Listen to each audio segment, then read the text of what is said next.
সুধী আসসালামু আলাইকুম।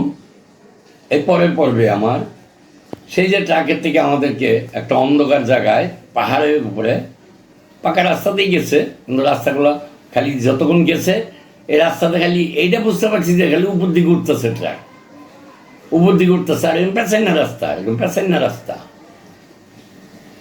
তো ওখানে নামাইছে পরে আমাদেরকে আর নামায় সব গুনতে টুনতে দিয়ে আমাদের লাইন দিয়া রাস্তার নিচের দিকে নামাইতেছে। অর্থাৎ পাহাড়ের উপরে যে রাস্তাটা অনেক উপরে, ওখান থেকে যে আমাদেরকে নিচের দিকে নিচ্ছে, হাইটা নিচের দিকে নামতেছি। অনেক দূর নিচে নামছি, নামার পর সরজমিন পেয়েছি, পাওয়ার পর ওখান থেকে আমাদেরকে পশ্চিম দিকে মার্চ করছে জঙ্গলের ভিতর দিয়ে। কিছুক্ষণ দূর গেছি বলে দেখি যে ওখানে ভল্ট মানে সবার থামতে বলছে, থামলাম। তো ওই পাশে দেখি বাম সাইড দিয়ে দেখি 3-4টা তাঁবু বান্দা, ওখানে তো নাই, কারেন্ট নাই জঙ্গলে। ওই যে হ্যারিকেন নিয়ে বসে আসছিল কি, কেউ কেউ ওই যে বলছে যে মেডিকেল করবে। আমি বসে যুদ্ধ করতে এলাম বিনা পয়সায়, এনে কি আর মেডিকেল করবো না, তার চাকরি দিত না। তাও ওটাতে সব একজনের মেডিকেল ছাড়া হইতে দেবে না। তার মানে তখন আমি বুঝছি যে আমাদের এই যে আমাদের ট্রেনিংটা এখানে যেটা হবে, আমি বুঝে বলেছি যে আমাদের ট্রেনিংটা হবে খুব শক্তিশালী ট্রেনিং, ঠিক ওদের বাহিনীর মতো, যার জন্য আর না হইলে ওরা এই মেডিকেল কেন করবে, মেডিকেল ফিট আনফিট এটা দেখবে ফিজিক্যালি। এই রাইতের বেলা টর্চ লাগলে ডাক্তাররা ওই পুরা শরীর ফিজিক্যাল এগুলো দেখে টেকা ছাড়লো। তো কয়েকজন একটু সমস্যা দেখা দিচ্ছিল, গাও প্যাঁচটা ছিল, তাদেরকে যাইতে দিবে না। পরে সবাই কান্দাকাটি করে তো উনি ওষুধ লিখে দিল, ই করলো, ওষুধ দিল। তো বললাম স্যার আপনি যেহেতু ওষুধ দিচ্ছেন এগুলো ব্যবহার করলে ঠিক হয়ে যাবো। স্যার আমরা তো দেশের জন্য যুদ্ধ করতে আসছি, কোয়েটিয়া ঠিক করে নিয়ে গেলাম। সবারই গেলাম, আমি সামনে যাই দেখি যে আমাদেরকে দেখি যে একটা মাঠের ভিতরে ওরা 70-80টা তাঁবু লাইন করে বাঁধা, একটা এনে ঘর, একটা এনে, একটা এনে, এভাবে লাইন ছিঁড়ে যাবো আর্মিদের তাঁবু। তা আমাদেরকে বললো যে এই ওখানে আর এখন কিছুই নেই, ওখানে আমাদের বললো যে সবাই ঘুমাও, আমাদের জন্য খাবারও নাই, কেন রাইতে 10টা বেজে যেতাম যেতে যেতে। ঘুমাই গেলাম না খাওয়া অবস্থায়।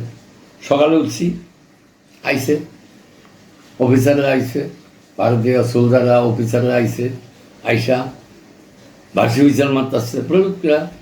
তো সব বাড়িয়েছি, তো সবাই বলছে লাইন লাগাও লাইন লাগাও। তো বাংলাতে আবার বোঝায়, বাঙালি দু একজন আছে লোকে, হ্যাঁ ফলিং হয়ে যাও মানে লাইন দাও, সবাই লাইন দাও, 3 লাইন দিছি। বসে আমার বসাইছে, বসায় সবাই নাম লেখো, নাম ঠিকানা লিখা এই বিভিন্ন একটা কোম্পানি সেকশন প্লাটন তৈরি করলো। যেমন একটা সেকশনে 13-14 জন, তার একটা কমান্ডার, সেকশন কমান্ডার একজন। 3টা সেকশনে একটা প্লাটন কমান্ডার, 3টা প্লাটনে একটা company commander plus company 2IC, এইভাবে তৈরি করলো। তা আমাদের কোম্পানির নাম্বার দিল 05, 5 নম্বর কোম্পানি।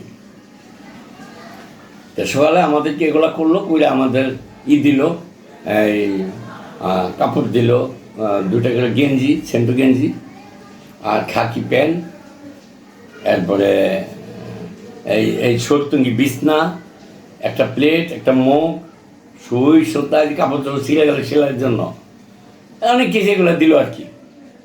দেওয়ার পর তা আমাদের কোম্পানি তৈরি করলো। তা এখন নাস্তা, সবাই নাস্তা লাইন দিলাম, লাইন বিরাট বড় ঘর যেখানে খাবার তৈরি হয়, সাইডেই ঝর্ণা, এই পাহাড় থেকে পানি আইতেছে যে ঘর ঘরাইয়া, মানে পাত্তর বাড়ি খেয়ে ছিটে যায় পানি, এরকমভাবে পানি যেতেছে। বিরাট বড় ঝর্ণা, এটার পাশাপাশি হইলো পাকের ঘর, বিরাট বড় ঘর, 10টা-12টা চুলা, এক একটা উষা করে বানাইছে। পাহাড়ে তো খড়ির অভাব নাই, আইনা গেলে ঢুকাইতে ঘা কেরা আগুন জ্বলে। তে ডালটা টিন কেটে সসপ্যানে ঢাইলে দেয়, দিয়ে ওটার ভিতরে ওই লুচি ডলে 3-4 জনের ডলে আর ফালায় খালি ভিতরে, আর 2 জন খালি উঠায়, এরকমভাবে জমায়। আর ওই যে আমাদের লাইন দিচ্ছে, বাস প্লেট নিয়ে আসো আর কাপ নিয়ে আসো, প্লেট আর ওই মগি নিয়ে যাই। তো ওই যে পুরি 2-3টা পুরি দিচ্ছে, আর মগি বইটা দিচ্ছে চাটা খুব মজা হইতো। মানে এক মগি ভইরা খাইছি, এরপর মনে হইতো যে আরও খাই। ওই পুরি দিয়ে ভিজে ভিজে খাইতাম আর কি, খুব ভালো লাগতো। এই অবস্থায় ওদিন খাইলাম, খাওয়া দাওয়া শেষ। ওই দিন আর আমাদের অন্য কিছু নেই, আমাদেরকে পরিচয় করাইলো যে এই পাহাড়ের উপরে এই বিহান উঠতেই পারবে, ওইটা সকালে 8টার থেকে তোমাদের ট্রেনিং শুরু হয়ে যাবে। এই পাহাড়ের উপরে ট্রেনিং সেন্টার করছে, ট্রেনিং আলাদা আলাদা জায়গা বানাইছে। যেমন এই 20-30 করে জায়গা পরিষ্কার করে ঘেরা, জঙ্গল গেটা সমান ঘেরা বানাইছে। একটা গ্রুপ, একটা প্লাটন, এক জায়গায় ট্রেনিং হবে। তো উস্তাদ সম্পূর্ণ ভারতীয় অফিসার, উস্তাদ আমাদের ট্রেনিংয়ের যারা ট্রেনিং দিবে তারাও ভারতীয় সব। তা আমাদের যিনি ট্রেনিং দিবে উনি হলো মারোয়ারি। আমাদেরকে দিল যেটা মারোয়ারি, মাথার চুল সাইসা রাখে, এখানে কটা চুল এখানে লম্বা করে ওরা গিরা দিয়ে হয়, চাল্লির মতো দেখা যায় আর কি। তোর দিকে আমরা হাইসা বলাইতাম, হাইসা বলাইলে আবার একটু অন্যরকম করতো, আবল দৌড় করতো। যাই হোক, পরের দিন সকালে আমাদেরকে এখন ট্রেনিংয়ে উঠতে হবে, সব সিরিয়ালি ওই উপরে উঠতেছি। এখন বলতেছে এক আদমি আরেক আদমিকে হাত পাকারো, তা নাহলে ছুটে পড়ে যাবা, বহুত উপরে উঠতে হবে, পড়ে গেলে কিন্তু হাত পা ভাঙবে। তো ওই আমরা একজনের হাত ধরে ধরে ধরে ধরে উঠতাছি। অনেক দূর উপরে উঠছি, উঠা পরে দিই যা উপরে তো আবার একটা ময়দানের মতো দেখা যায় ফর্সা। এখন আমরা ওইটা নিয়ে গবেষণা করি যে এরা আমাদের ওই নিচে এখানে ভালো জায়গা থেকে আমাকে এখানে আনলো, এই পাহাড়ের উপরে। তখন আমাদেরকে একজন বাংলাতে বুঝিয়ে দিল যে এই তোমাদের ট্রেনিং শুরু হয়েছে, উৎস এটাই ট্রেনিং শুরু। তুমি পাহাড় পর্বতে কীভাবে উঠবা, কীভাবে জঙ্গলে চলবা, কীভাবে নামবা, সেই ট্রেনিংটা শুরু হইলে যেখানে উৎস এটাই ট্রেনিং। এই তারপর আমাদেরকে ওখানে নিয়ে গেলো, উপরে নিয়ে গেলো, নিয়ে মনে অনুযায়ী এক প্লাটনের পরে 40 জনের মতো, ওই প্লাটন একজন করে উস্তাদ। তা আমাদের থেকে আবার বাঙালির থেকে পয়সা নিলে উনি বললো যে ইংলিশকে ভালো বুঝে, তারে পাশে রাখতো। উনি হিন্দিতে বলতো যে মানে আম जो बात বলা হয় তোমার বাংলা সে ইনকে সমঝাও। অর্থাৎ এগুলো আমরা বুঝছি কয়েকদিন পরে আর কি যে কী কইছে। এখন তো সবই করতে পারি, পরে তো সবই করতে পারছি। প্রথমে বুঝতাম না, মুখের দিকে তাকায় থাকতাম এবারে কী কয়, হিন্দি কইতো তো, তা আমরা তো বাঙালি, আর ওইগুলো গ্রামের বলা আমার কিছু বুঝি না। তো যে শিক্ষিত ওরা ওই যে ইংলিশে কয়ে দিত, বুঝাইতো, উনি আবার আমাদেরকে বাংলাতে বুঝাই দিত।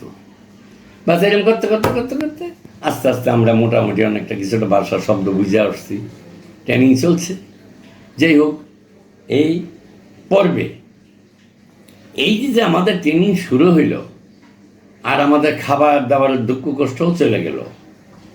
হ্যাঁ, এই নিয়ে আবার এর পরের পর্বে আলোচনা করব। আজকে এখান থেকে বিদায় নিলাম। আসসালামু আলাইকুম।